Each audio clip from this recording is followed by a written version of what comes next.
क्या हाल है वाह। भैया। आप बताइए, लॉकडाउन का असर आपके चेहरे पे ग्लो बहुत आया हुआ है। वर्कआउट कर रहे हो मुझे लग रहा है घर पे। हाँ जी पूरा चल रहा है, रोज चल रहा है, 1 से 1.5 2 घंटा रोज करता हूँ अच्छा। मैं भैया। जी और घर में वैसे भी बड़े मुद्दत बाद होगा कि परिवार वालों के साथ इतना वक्त बिताने को मिल रहा जी 20 साल हो गए भैया 20 साल के बाद है। देख लो, 20 साल बाद एक पिक्चर आई थी, आपको याद होगा। और बीस हाँ साल जी। बाद आप कह रहे हैं कि आपकी जिंदगी में भी ऐसा मौका आया कि चलो घर पर वक्त बिताए। हालांकि इस वक्त तो आईपीएल चल रहा होता, इस वक्त तो आप लोग सांस लेने की भी फुर्सत नहीं होती अगर सब कुछ ठीक ठाक चल रहा होता तो। बिल्कुल ठीक कह रहे हैं आप। और आई थिंक हमसे ज्यादा लोगों के इतने मैसेज आ रहे हैं मुझे कि यार आईपीएल नहीं हो रहा है, आप लोगों को मिस कर रहे हैं, टीवी पे नहीं दिख रहे आप लोग, ये वो सब लोग मिस कर रहे हैं। मतलब हम तो कर ही रहे ऑब्वियसली कि क्रिकेटर तो क्रिकेट को हमेशा ही मिस करता है। और लोग हमसे ज्यादा मिस कर रहे हैं। सही बात है। क्या एक ऐसी चीज है जो इस वक्त आप सबसे ज्यादा मिस कर रहे हैं क्रिकेट के अलावा? मेरे फ्रेंड्स फैमिली के साथ तो मैं अब टाइम बिता रहा हूँ काफी, पिछले 1.5 2 महीने से तो वो एक अच्छी बॉन्डिंग हो गई है एक फैमिली के साथ। लेकिन मेरे फ्रेंड्स के साथ मैं मिस कर रहा हूँ। जैसे हम कभी हफ्ते 10 दिन में साथ में बैठ के डिनर करते थे, गप्पे शप्पे मारते थे, या मैं उनके घर चले जाता था या वो हमारे घर आ जाते थे। तो वो बहुत मिस कर रहा हूँ मैं, एक चीज। ईशांत के साथ तो आपकी बड़ी दोस्ती है। ईशांत, आप, गौतम गंभीर तकरीबन एक ही जगह आपने प्रैक्टिस की, तकरीबन जी एक ही एरिया में आप लोग रहते भी और एक दूसरे को मिलते भी तो होंगे। हाँ, जब भी मौका मिलता है, क्योंकि अब तो जैसे कि जब से मैं टीम में नहीं हूँ तो ईशांत टूर पे रहता है। और गौतम आपको पता ही है इस टाइम वो नेताजी बन चुके हैं, तो वो वहां बिजी रहते हैं नेताजी तो अच्छा काम कर रहे हैं लेकिन। हाँ, काम अच्छा करना पड़ेगा उसको, उसको इसलिए चुना गया है कि काम करना है सही उसको। बात है। हाँ नहीं, जी। और बड़ा धड़ल्ले से काम करते हैं। ऐसा नहीं है कि मतलब चलो मैं क्रिकेटर था, मैं आज मेंबर पार्लियामेंट बन गया हूँ। मतलब मैं देखता हूँ लगे रहते हैं वो कुछ ना कुछ। जी जी बिल्कुल बिल्कुल। इस मामले में तारीफ है उसकी कि हमेशा लोगों के लिए खड़ा है वो, ये उसके अंदर अच्छा, है, आपको जब याद से होगा नेताजी आप, बने। जब से नेताजी बने, आपको याद होगा संजय भारद्वाज जी की एकेडमी में आज से आई थिंक 5 साल पहले की बात है, मैंने आपके साथ एक इंटरव्यू किया था जिसमें आपने 6 बॉल करी थी। और मुझे तो पता है आपको कीड़ा होता है बैटिंग करने का और लोगों को दिखाने का कि यार बैट पकड़ना आता है। तो आपने 6 डिफरेंट बॉल डाले थे और उसमें आपका जो गुगली था वो एक गेंद ऐसा था जो मैं पढ़ नहीं पाया था। जी जी। तो मैं गुगली इससे से शुरू करूं? वहां से मैंने आपसे आप पता लग गया था कि आपने भी क्रिकेट खेली है वहां से नहीं मुझे वो, आइडिया हो गया था।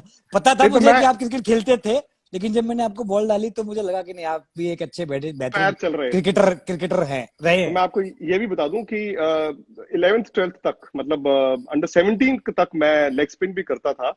और जी मेरे फादर बहुत मुझे पुश करते थे, यार लेग ब्रेक करा करो, क्योंकि बैटिंग तो ठीक है, लेग स्पिनर को एक अच्छा सीजन मिल जाए तो लेग स्पिनर कहाँ से कहाँ पहुंच जाता है। तो मुझे विकेटें मिल जाती थी, जो बॉल मेरे पैरों में गिर जाए या फुल टॉस हो जाए उसमें भी आउट हो जाते थे। कभी कभी 3 4 ओवर बाद एक अच्छा गेंद भी गिर जाता था, लेकिन अक्सर मेरे से कंसिस्टेंट वो बॉलिंग होती नहीं थी और गुगली मेरे से कभी फेंकी नहीं गई। तो मैं जी सोच जी रहा हूँ आज गुगली से शुरू करूँ। बिल्कुल भैया, एनी टाइम। इंस्टा लाइव मैंने एक दिन किया गौतम के साथ ही। गौतम गंभीर अच्छा। थे और उसमें हरभजन भी थे, भज्जू भी थे। और भज्जू हाँ। ने आके गौतम को कहा, गौतम आप बहुत अच्छा काम कर रहे हो, लेकिन एक काम ऐसा है जो आपको अब करना है। अच्छा तो गौतम ने पूछा क्या करना है। उन्होंने कहा समझ अमित गया मिश्रा मैं जी क्या की होगा वो शादी करानी है। तो गौतम ने कहा कि ऐसा है कि भज्जूपा लड़की भी आप ही ढूंढो। तो अच्छा। कुछ उस तरफ कुछ गाड़ी बढ़ी है आपकी? भैया वैसे तो काफी जगह बातचीत चलती रहती है, लेकिन जिस टाइप की लड़की चाहिए उस टाइप की मिल नहीं रही। जिस दिन मिल जाएगी आप सब लोगों को सबसे पहले बताऊंगा मैं। किस तरह की चाहिए? जिस तरह की भाभी है उस तरह की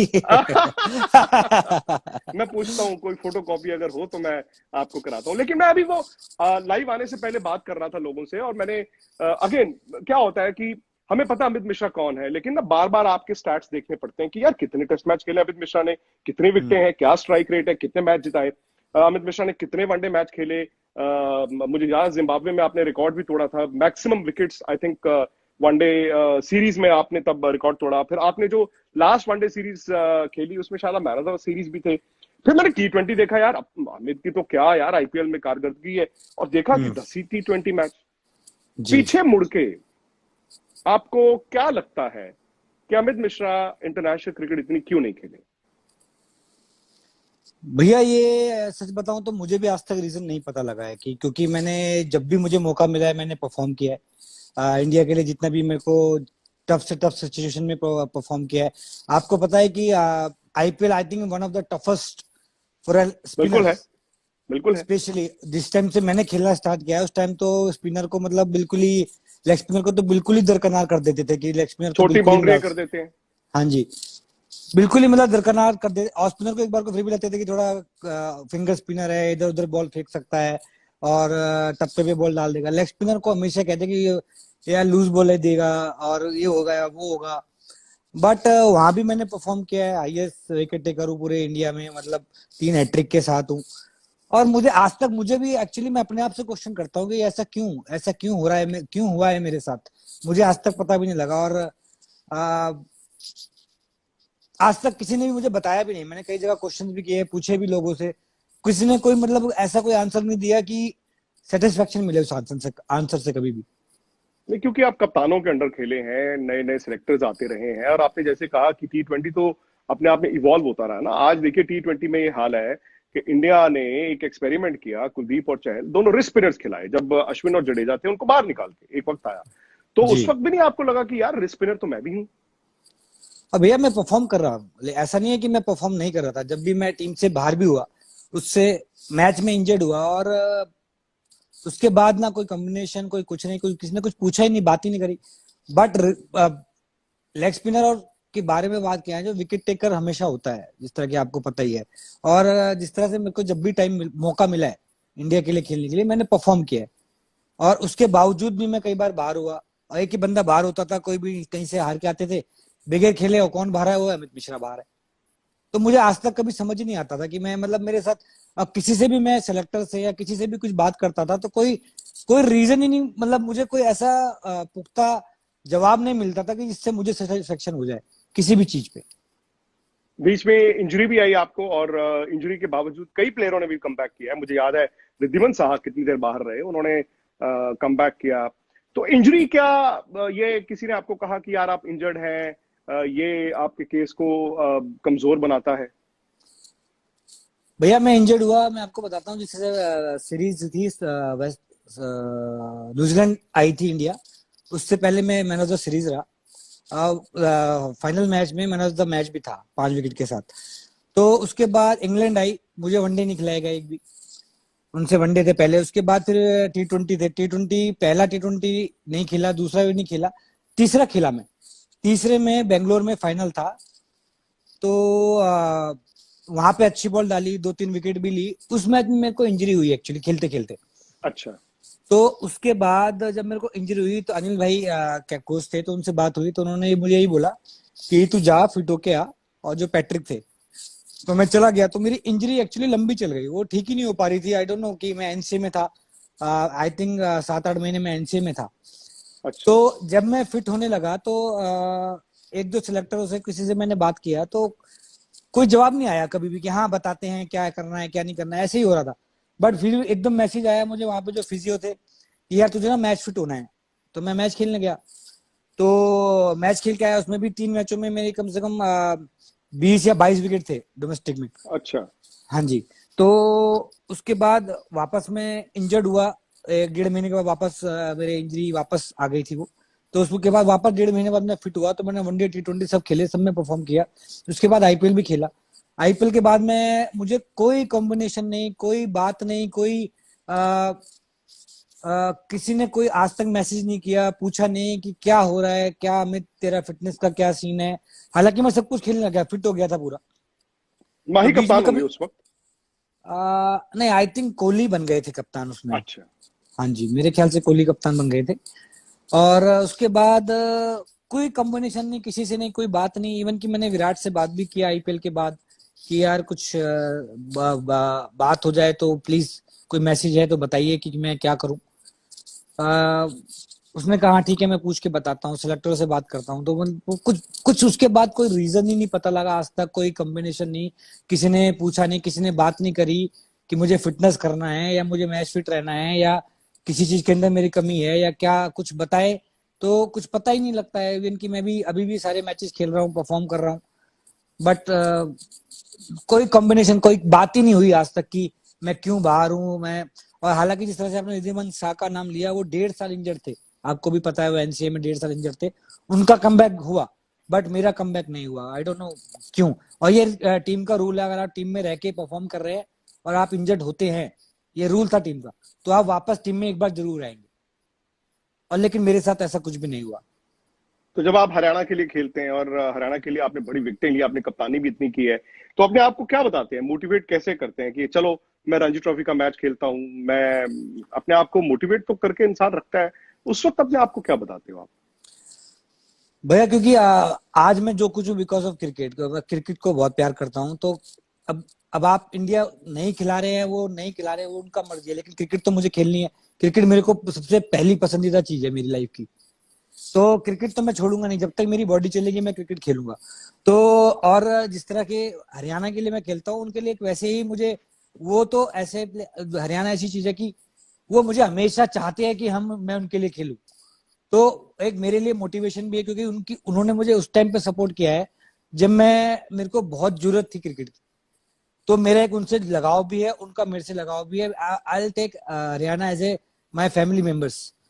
तो क्योंकि जब मुझे सबसे ज्यादा जरूरत थी क्रिकेट की, तो उन्होंने मुझे सपोर्ट किया। जब हरियाणा दिल्ली ने मुझे दरकरार कर दिया कि अमित के पास वो टैलेंट नहीं है, ये नहीं है, वो नहीं है, बस उनको खिलाना नहीं था दिल्ली को मुझे, लेकिन उन्होंने मुझे उस टाइम पे सपोर्ट किया, मुझे खिलाया, और उनकी वजह से मैं आज हूँ। तो जब भी मुझे मौका मिलता है मैं हरियाणा के लिए हमेशा खेलता हूँ। और ये मोटिवेशन हमेशा आपके लिए रहती है कि आप लोगों को जाके वहाँ पे सपोर्ट बताते हैं, खिलाते हैं, और आप जाते हैं तो लोग भी चाहते हैं कि आप उनके लिए खेलें, उनको बताएं, उनको सिखाएं। और आपको देख के वो भी मोटिवेट होते हैं और आप उनको देख के मोटिवेट होते हैं कि जिस तरह से मैं लास्ट T20 खेला, तो हम सेमीफाइनल तक गए, हम कर्नाटका से हारे लेकिन सेमीफाइनल तक गए, मैंने कप्तानी की। और काफी लोग खुश थे उसके बाद कि यार एटलीस्ट आफ्टर तीन तीन जब भी मैं खेलता हूँ तो एटलीस्ट टीम कहीं ना कहीं तक पहुंचती है, एक रिकग्निशन मिलती है टीम को हमेशा। सही बताओ, हरियाणा का आप देखें तो हालांकि आप लाली में खेलते जहां पे तेज गेंदबाजों को ज्यादा मदद मिलती है, लेकिन एक वक्त पर तीन स्पिनर्स आपके खेलते थे, तीनों इंडिया खेले हुए, उसके बाद मोहित थे, मोहित भी इंडिया खेले हुए थे। जी जी बिल्कुल। वहां पे थोड़ा ये नहीं कहूंगा कि मिट्टी है, क्योंकि सराउंडिंग ऐसा है, क्योंकि खेतों के बीच में ग्राउंड है, और आपको पता है खेती होती है तो लोग पानी वानी देते हैं, और वहां पे जो मॉइस्चर आता है वो सराउंडिंग से आता है, तो हमेशा फास्ट बॉलर को हेल्प होती है। लेकिन फिर भी जब भी मौका मिलता है वहां पे, तो मैं यही ट्राई करता हूँ कि विकेट लूं, और कोशिश यही रहती है कि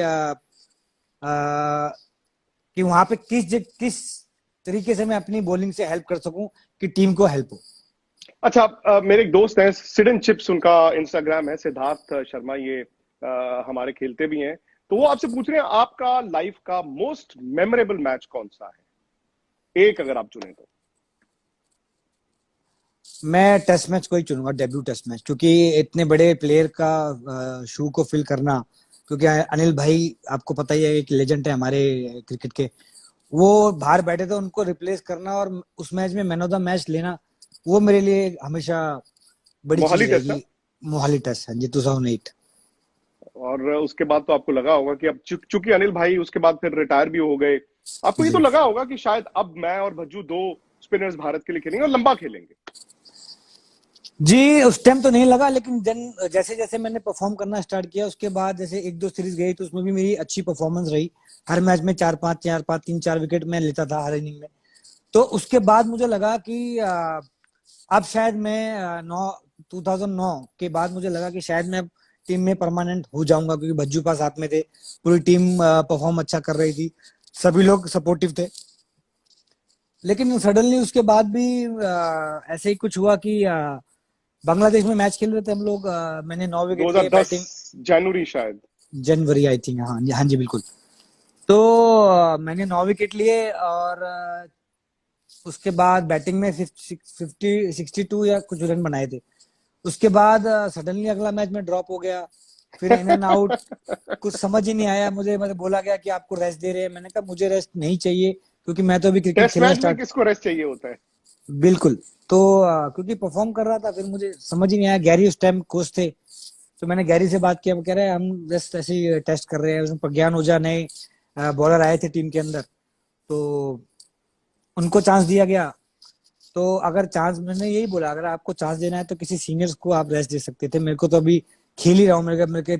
मैं मुश्किल से मेरे ख्याल से उस टाइम पे 10 या 12 टेस्ट मैचेस हुए होंगे, तो मुझे रेस्ट नहीं चाहिए था, बट उसके बाद भी मुझे रेस्ट मिला। तो आई डोंट नो कि समटाइम्स कोई आंसर्स ऐसे मिलते हैं जो आपको हजम ही नहीं होते हैं।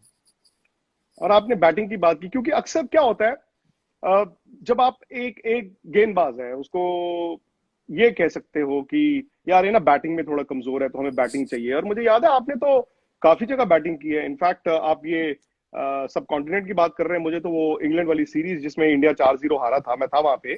ओवल टेस्ट मैच में आपके और सचिन की शायद सेकंड इनिंग में बड़ी लंबी पार्टनरशिप भी हुई थी। आपने भी जी 70 रन बनाए थे शायद, मुझे याद अगर है पूरा तो। 84 बनाए थे, हाँ जी। 84 बनाए थे। हाँ जी, हाँ तो जी। बैटिंग भी आपके साथ थी। और ये तकदीर का खेल है। किसी पंडित जी को आपने कुछ अपनी कुंडली दिखाई हो कि बताओ जी दोष कहाँ पे है? पंडित जी, मैं तो हार्डवर्क पे ज्यादा विश्वास करता हूँ, बट पंडित जैसे घर पे आते थे पहले लोग, मम्मी, हम लोग पंडित खुद ही है, तो आते रहते थे पंडित। तो मैंने उनको, वो तो हमेशा ही बोलते थे कि नहीं आपका फ्यूचर ब्राइट है ये। मैं तो जब मेरे साथ ये चीजें होने लग गई अप एंड डाउन, तो मैंने उन पंडितों की बात ही छोड़ना बंद कर दिया, मैंने उनसे बात ही करना बंद कर दिया था। तो उसके बाद से मैंने कभी उनसे बात ही नहीं करी। तो हाँ, ये है कि मुझे एक बार बोला गया कि आपकी बैटिंग थोड़ा इम्प्रूव कर, तो बैटिंग मैंने इम्प्रूव करी। जितने भी मैच खेला हूं, जब भी मुझे मौका मिला, मैं, मेरे ख्याल से मेरे 6 या 7 50 भी हैं जाके। तो बैटिंग भी इम्प्रूव करी, डोमेस्टिक में भी रन बनाए, हर जगह रन बनाए जहां भी मौका मिला। ओबियसली एज ए बॉलर आप हर जगह रन नहीं बना सकते, बट जितना मुझे मौका मिला, जहां भी डिफिकल्ट टाइम पे 40 50, जब भी मौका मिला मैंने हमेशा पार्टनरशिप करी है। और बैटिंग में मुझे नहीं लगता ऐसी कोई प्रॉब्लम थी। नंबर 8 पे जाके आपको ऐसा बैट्समैन, ऐसे बैट्समैन आप चाहिए, ऑलराउंडर सोच रहे हैं कि वो आपको जाके हर मैच में 70 80 90 रन बना के दे। और जिस तरह की हमारी टीम थी उस टाइम पे, मुझे जरूरत लगता भी नहीं था कि ऐसे प्लेयर की जरूरत है नंबर 8 अब पे। बैटिंग ऑर्डर तो क्या सुपर उस बैटिंग ऑर्डर होता था। बिल्कुल उस टाइम नंबर 7 8 पे धोनी जाते थे, आपको पता ही है अब जिस तरह की। बताइए। तो नंबर 6 पे आई थिंक वीवीएस लक्ष्मण हुआ करते थे। नहीं, और जबरदस्त टीम के साथ आपने खेला। आपका डेब्यू शायद 2003 में हुआ था ना, वर्ल्ड कप के बाद। ढाका हाँ जी, में शायद बांग्लादेश, आप वनडे सीरीज आप खेले। ढाका। दादा कप्तान थे ना उस सीरीज में, गए थे दादा खेलने? उस टाइम दादा कप्तान थे, बिल्कुल। अनिल भाई के शोल्डर में इंजरी हुई थी, तो हम लोग वहां पे मैं, गौतम गंभीर, अभिजीत काले, आपने जानते होंगे। जी बिल्कुल, अभिजीत काले मेरे साथ अंडर और 19 खेले हैं जी। हाँ, हाँ, और क्या नाम है अपना, आविष्कार सालवी, हम चारों का नाम आया था उसके अंदर। भज्जू आ गए हैं, भज्जू आ गए हैं। और भज्जू पाजी, मैं आपको थोड़ा रीफ्रेज कर दूं, वही उस दिन जो गौतम वाला चैट था, मैंने अमित से बात की है कि आपकी ड्यूटी लगी है लड़की ढूंढने की। तो अमित भाई, जो रिक्वायरमेंट है भज्जू पाजी को जल्दी से बता दीजिए, किस तरह की लड़की चाहिए शादी के लिए, दोबारा बज्जू से बता पातो दीजिए। बज्जू पातो मुझे इन एंड आउट जानते हो, उन्हें पता है मुझे कैसी लड़की चाहिए, और ये ढूंढने में लगे हुए हैं पिछले 2 साल से, अभी तक ये लगे भी हुए। नहीं ढूंढ पाए। बज्जू बा, भज्जू आप क्या हाल चाल है बताइए, आपके? आप बताइए। आप वो मिशी कह रहे हैं कि आप ही फेल हो गए हो, आप लड़की नहीं ढूंढ पा रहे हो इनके लिए। भज्जू पाजी के साथ तो आपने काफी जबरदस्त गेंदबाजी की है। वो क्या कह रहे हैं, शादी बनवाओ मिशी जी। हाँ, तो वही तो भज्जू पाजी, वही तो बात हो रही है। वो कह रहे हैं आप झट मंगनी पट ब्याह, आप जिस तरह की भाभी हमें चाहिए उस तरह की भाभी ढूंढ के लाओ। भाभी नहीं है, इनकी बहू है, मेरे से बड़े अब हैं यार, ऐसे मत अच्छा। बोलो भाई। मैं इनसे भी बड़ा हूं, ये बात तो आप सही इनसे है। भी बड़े हैं, हाँ जी। भज्जू पाजी के साथ तो बड़ा आपने गेम किया होगा एक साथ दोनों ने। अरे बज्जू पा, वन ऑफ द, मतलब लेजेंड ऑफ आवर कंट्री यार। और इनसे बढ़िया आदमी मैंने देखा नहीं, हमेशा सपोर्ट करते हुए। मैं आपको बताता हूँ, मैं पहला जब टीम में आया, टेस्ट टीम में, तो मेरा बैग, एक कहानी, एक स्टोरी है छोटी सी।